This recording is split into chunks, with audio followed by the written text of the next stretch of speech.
J'espère que vous allez bien, j'espère que la vie est belle. Bienvenue dans cette nouvelle vidéo. I think it's the first time. French. C'est la première fois que je fais une vidéo YouTube que j'ai préparée en amont. J'arrive avec vraiment des versets, des notes. I know what I'm going to talk about. En général, on va dire, parce que tu connais, on se laisse toujours guider par le Saint-Esprit. Mais si vous avez regardé mes anciennes vidéos YouTube et si vous êtes nouveau, welcome! Bienvenue parmi nous. J'espère que tu vas te plaire ici. Il n'y a pas de raison que non, but we never know, right? Anyway, voilà, ça part dans tous les sens très rapidement. Focus. Donc si tu as regardé déjà mes anciennes vidéos, tu vas voir que ça fait un petit moment qu'on parle notamment beaucoup du fait de déposer tes fardeaux au Seigneur, de vivre ses émotions, mais de pas vivre en fonction de ses émotions. Et je vais pas vous mentir, aujourd'hui, on va rester dans cette lancée-là. Mais c'est vrai que ces derniers jours, j'ai beaucoup pleuré. Vous me direz, oui Mélanie, tu dis souvent ça, etc. Oui, mais là, c'était vraiment beaucoup. Énormément, il y avait certaines flaques à certains endroits. Ouais, ce que je veux dire. Vraiment beaucoup de larmes. Là où ça devient vraiment très nouveau, très étrange, c'est que ça fait un moment que je parle du fait de remercier le Seigneur même dans les larmes, de louer le Seigneur même dans les larmes, de faire confiance à Dieu même dans les larmes. Mais c'était beaucoup plus de théorie, beaucoup plus de choses que j'avais foi qu'il fallait le faire, mais je ne le vivais pas à 100%. You know what I mean? Et je vais pas vous dire qu'aujourd'hui je le vis à 100%, mais les quelques derniers jours où j'ai été vraiment dans les larmes, et quand je vous dis dans les larmes, c'est vraiment dans les larmes, dans la tristesse. Il y a eu un jour où vraiment, I was sitting on my bed over here, vraiment, je fais la scène, ok, like this. I was like, et j'ai mis ma main comme ça. Bon, c'était l'autre main, mais c'est pour que vous puissiez voir. Ma main ici, et j'ai senti Jésus qui posait sa main sur ma main. Hey, you guys! Est-ce que vous avez entendu ce que j'ai dit? La main de Jésus sur ma main? Non, mais j'étais dans le choc, en fait. C'était vraiment la choquance, le choquement. Mais j'ai vraiment vécu la paix dans les larmes. Ça m'a inspiré cette vidéo. Je pense que le titre, ce sera quelque chose comme pleurer dans les bras de Jésus, même dans les larmes, il est là. Because this is the truth. This is the truth. Faut que je me calme parce que là, sinon, je vais être dans les émotions. Mais les gars, vraiment, la Bible, c'est la vérité. Quand la Bible, elle nous baratine, littéralement, elle nous dit encore et encore et encore de louer Dieu, d'être en joie. Je me suis remise à lire le psaume 100 et je veux vous lire au moins le premier verset parce que vraiment, ce psaume, il est amazing. Yeah, that's the word. Psaume 100. Chant de reconnaissance, déjà, tout de suite, straight to the point. Psaume de louange. Poussez vers l'Éternel des cris de joie, vous tous, habitants de la terre. Servez l'Éternel avec joie. Venez avec allégresse en sa présence. Sachez que l'Éternel est Dieu, c'est lui qui nous a fait et nous lui appartenons. That's really good. Nous sommes son peuple et le troupeau de son pâturage. Entrez dans ses portes avec des louanges, dans ses parvis avec des cantiques. Célébrez-le, bénissez son nom, car l'Éternel est bon, sa bonté dure toujours et sa fidélité de génération en génération. Et là, j'ai vraiment vécu la fidélité. Je ne dis pas que c'est la première fois que vraiment je découvrais que Jésus était fidèle. No. Mais si vous voulez, ça fait un moment que vraiment je demande à Dieu de vivre en fait, de le vivre, de me dire, comment dire, que ce soit pas juste une théorie, que ma force, elle se trouve pas seulement dans les histoires que je lis dans la Bible, elle se trouve pas seulement dans ce que d'autres personnes ont vécu, mais que ma force, je puisse vraiment la puiser dans ce que Dieu a vraiment fait pour moi. Je recherche pas forcément des gros trucs parce que là, je parle vraiment juste I was sitting on my bed and sur le moment, c'était oufissime. Mais ce que je veux dire, c'est que je vais pas sortir dans la rue. Tu sais que Jésus a posé sa main sur ma main. Je me regarde en mode yeah, mais si j'arrive avec un témoignage en mode I was broke and then I got $1 million, là tout de suite on va être en mode oulala, who's that girl? You got a point? Enfin bref, mais tout ça pour dire que ça fait un moment vraiment que je demande à Dieu de l'expérimenter dans un nouveau level, dans une nouvelle dimension et que je puisse me rappeler de ce qu'il fait dans ma vie pour continuer d'avoir foi. You know what I mean? En fait tout ça là, le fait de célébrer le Seigneur, pousser des cris de joie, le servir dans la joie, entrer dans ses portes avec des louanges, etc. Tout ça c'est juste comment dirais-je, des actes de foi. Parce que quand j'étais en train de pleurer, de vous à moi, ma chair n'a pas envie de louer le Seigneur. Non, si ma chair a envie de faire quelque chose, c'est de me plaindre à la limite, mais certainement pas de dire merci Seigneur pour cette situation. No! But j'ai atteint un level où en fait je veux vivre la foi et j'ai compris qu'il ne s'agit pas de mes émotions, il ne s'agit pas de mes sentiments, you guys. It is not about your emotions, right? Le fait de pleurer, ce n'est absolument pas un signe que Dieu est en train de t'abandonner. Quand tu es en train de pleurer, ça ne veut pas dire que Dieu t'a oublié, ça ne veut pas dire que Dieu s'est éloigné, ça ne veut pas... Non. Et toute ma vie, c'est ce que j'ai cru. Et le fait que Jésus ait posé sa main En fait, je peux vous dire que c'est tellement spirituel, c'est comme si j'ai vu la main, like, je sais pas comment vous expliquer, c'était exceptionnel, exceptional. But now I know que même quand je pleure, il est là. Ça me fait penser à l'histoire quand Jésus était dans le bateau avec les disciples. Il y a eu la tempête, mais Jésus était quand même là dans la tempête. You know what I mean? So God is always here. Sa fidélité dure de génération en génération. Ça veut dire qu'il est le même éternellement. Donc s'il a été fidèle pour Noé, Moïse, Jonas, etc., il est aussi fidèle pour toi. Donc oui, même dans tes larmes, même dans la situation que tu es en train de vivre, et peu importe la situation, il est là. But you have to believe it. Et tu dois pas seulement le dire, mais tu dois aussi le vivre. Petit court témoignage. Les 2 dernières vidéos YouTube que j'ai faites, si vous les regardez, vous verrez que l'énergie, elle est un peu plus... Je suis un peu moins... Hey. Parce que c'est justement, t'es en train de vivre toute cette saison-là de larmes, de doutes, de tristesse, d'inquiétude, de... J'en ai marre, en fait, tu vois. Mais je te fais confiance et je vais quand même allumer la caméra, je vais quand même continuer d'être dans mon appel. Je vais quand même continuer de te servir et te servir avec joie.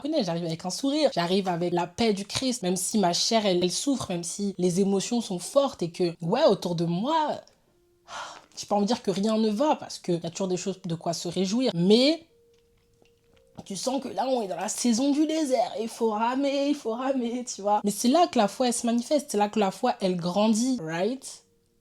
Il y a un verset dans la Bible qui dit que vaut mieux un jour dans tes parvis que 10 000 ailleurs. Et en fait, c'est la dernière fois, ça a résonné comme ça dans ma tête. Vaut mieux pleurer dans la présence de Dieu que de rire dans la présence de l'ennemi. Vaut mieux être dans le désert avec le Seigneur que d'être à Canaan avec l'ennemi, sans Dieu. Donc je vis cette saison avec joie parce que le Seigneur, il est là dans cette darkness. Vraiment, les gars, c'est pas facile. Mais Dieu est là. Et en fait, il me le montre vraiment de par tellement de petites manières. Il n'a pas répondu à la prière sur laquelle moi j'étais focus, mais il a répondu à tellement de prières, tellement de petites prières ou tellement de prières que je faisais depuis 2012. Mais tellement on est toujours focus vers l'avant et on prend pas le temps de regarder de là où Dieu nous a sortis pour dire merci. On est tout de suite dans l'anxiété, l'angoisse, le doute là. Parce que tu prends pas le temps de remercier Dieu pour les petites choses. Il a répondu à cette prière, t'es déjà 10 steps en avant, en mode allons là-bas et tout. Take your time, slow down. Dieu, il est pas pressé. Vous avez déjà vu dans la Bible Jésus coura? Non. Même quand les disciples étaient en mode allons, lui il est mort, il faut vite aller. Non, Jésus il s'arrête, il soigne les malades. Coucou toi, comment tu vas? Hey belle gosse, comment ça va? Slow down. Notre temps n'est pas le temps de Dieu. Oui, là, tu peux être en train de pleurer en te disant Seigneur, je suis en retard. Oh mon Dieu, au secours, non et tout. Des fois, il faut s'arrêter, pleurer, puis repartir. Parce que des fois, quand tu essayes de courir alors que tu es en train de pleurer, qu'est-ce que tu vois? Tu vois rien. Tu vois ce que je veux dire? Tes yeux sont vraiment éboutifillés. J'ai trop inventé des moments. C'est flou, quoi. Slow down. Take a break in God's presence. Just breathe because He is here with you. Main dans la main. Together. Je vous en supplie. And I mean, please, be honest with the Lord. Soyez honnête avec Dieu. C'est la seule et unique manière pour lui de pouvoir travailler en vous. C'est la seule et unique manière pour lui de pouvoir se manifester dans cette situation. Si tu fais semblant que tout va bien, Dieu ne peut pas... En fait, Dieu, c'est pas l'ennemi. Il va pas forcer l'accès. Il ne va pas forcer l'accès. Donc tu vas devoir te vider dans sa présence pour que lui il puisse te remplir. Si tu es déjà rempli, comment tu veux qu'il vienne? Comment tu veux qu'il te remplisse? Vu que tu ne veux pas déposer ce qui prend de la place inutilement. Maintenant, fais attention, quand tu te vides dans la présence de Dieu, on a tendance à tout décharger, Seigneur ci, Seigneur ça, vraiment oui. Et ensuite, on va scroller sur TikTok. Donc quoi, tu vas te remplir de TikTok après? T'as fini de te vider, tu te remplis de TikTok? It's not possible. No, it's not possible. Il y a un verset, Matthieu something, let me find it. Matthieu 12, 43-45. Lorsque l'esprit impur est sorti d'un homme, il va par des lieux arides, cherchant du repos, et il n'en trouve point. Alors il dit, je retourne dans ma maison, d'où je suis sorti, et quand il arrive, il la trouve vide, balayée et ornée. Il s'en va et il prend avec lui 7 autres esprits plus méchants que lui. Ils entrent dans la maison, s'y établissent, et la dernière condition de cet homme est pire que la première. Il en sera de même pour cette génération méchante. First of all, ne reste pas triste seul parce que tu laisses la porte ouverte au diable. Ne reste pas non plus vide loin de Dieu, ok? En fait, ne déverse pas tout à Dieu sans après lui laisser la place, le temps de te remplir. Si tu te vides et qu'après tu restes like... Miaou. Et tu vas vagabonder à tes occupations sans jamais avoir été rempli du Saint-Esprit, qui est-ce qui va te remplir? Le diable, parce que lui, il n'attend pas que tu lui donnes l'accès, il n'attend pas que tu lui dises « Oh yeah, come, let's go ». Non, lui, il va forcer l'accès. Celui qui ne force pas l'accès, celui qui est un gentleman, c'est le Seigneur Jésus-Christ. Lui, il attend que tu lui donnes la place. Il te tend la main, mais il attend que tu prennes sa main. Si tu ne tends jamais ta main vers Dieu pour attraper la sienne, lui il est comme ça, il attend. Maintenant toi tu vas scroller sur TikTok, regarder les derniers épisodes sur Netflix, aller voir le boyfriend, la boyfriend, you know what I mean, la boyfriend le nez, but you get the point. Be careful, really be careful dans tes temps de tristesse, parce qu'il y en aura. Fais attention à qui est-ce que tu donnes l'accès dans ces temps-là de prière, de tristesse. Qui est-ce qui a accès à toi? Qui est-ce qui te parle? Qui est-ce que tu écoutes? C'est super important, qui est-ce que tu écoutes? Il y a un verset qui dit: l'abondance du cœur, ça vient de la bouche. Je raconte n'importe quoi. Mais c'est un verset comme ça, là.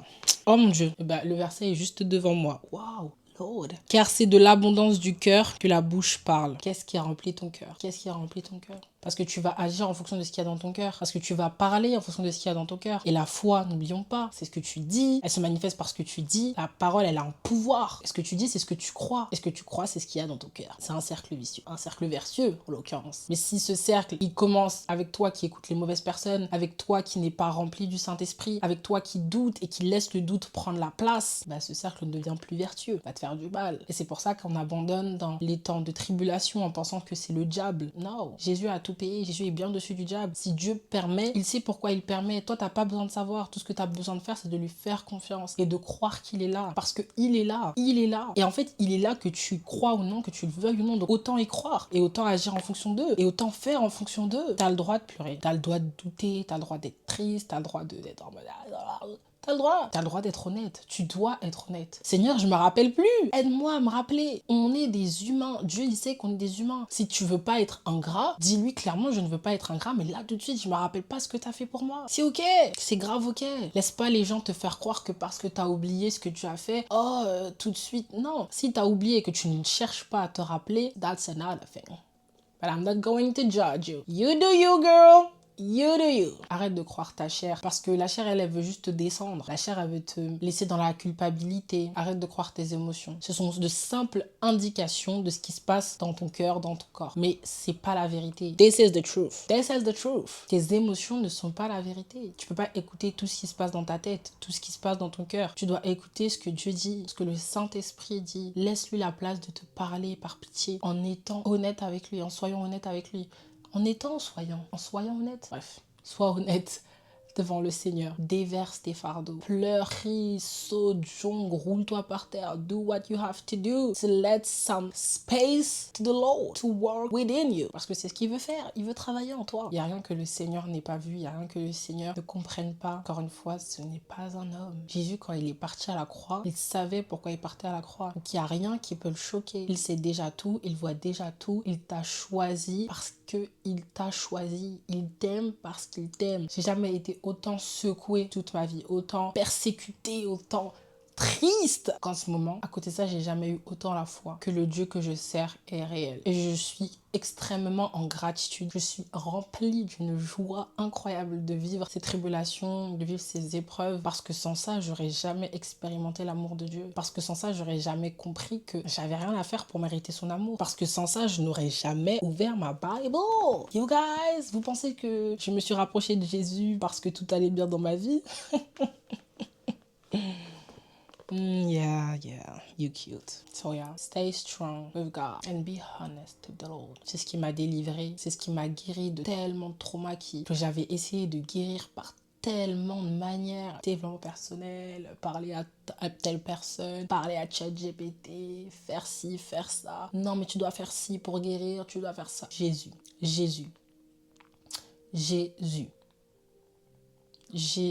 Like Jesus. Et la manière dont il va te guérir, c'est inimaginable, c'est impensable. Tu vas vraiment te demander comment est-ce qu'il a fait et tu ne sauras jamais malheureusement. Peut-être qu'on pourra lui demander là-haut au ciel, I don't know. But yeah, je me suis jamais sentie aussi bien de faire une vidéo. Je n'ai jamais été autant en paix de faire une vidéo. J'ai carrément changé de cadre. Ça aussi, c'était vraiment inspiré par le Saint-Esprit. And I like it more. Actually, la seule chose que j'aime pas, c'est ma coupe. Je peux appeler ça une coupe. But I don't care because je crois que Dieu nous a parlé aujourd'hui. Je crois que Dieu était vraiment présent. So I hope this video help you in anyway. Comme je l'ai dit depuis quelques semaines, j'ai écrit un e-book pour toi qui te sens peut-être seul, pour toi qui penses peut-être que tu dois mériter l'amour, que tu dois faire des choses pour mériter l'amour, pour toi peut-être qui essaye encore et encore de vivre cette relation-là avec le Seigneur, mais qui te sent bloqué pour X ou Y raison. This e-book might help you. Je mets le lien en description as usual. And if you have question or anything to say, just say it in the comments. Like, subscribe, share the video.